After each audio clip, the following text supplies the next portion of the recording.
It was Tuesday, mid-August.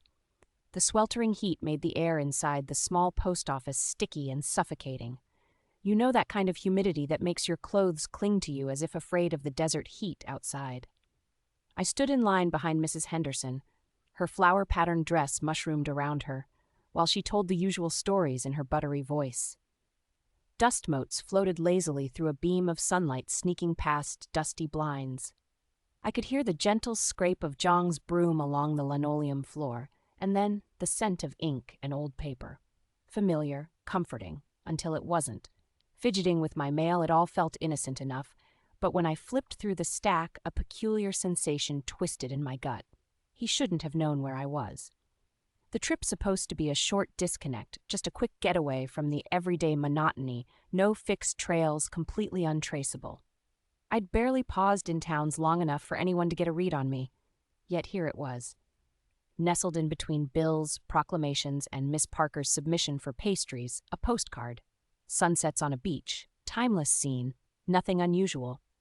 Except the penmanship, James's scripted letters. He had always signed off with that ridiculous nickname, Slater.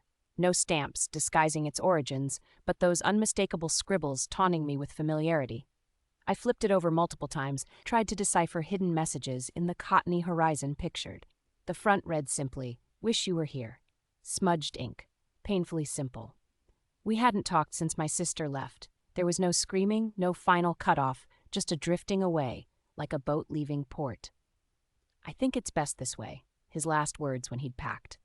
I rushed to the exit, heart thudding in sync with the cracked blades of the ceiling fan, slowing time itself, snatching my keys, leaving Mrs.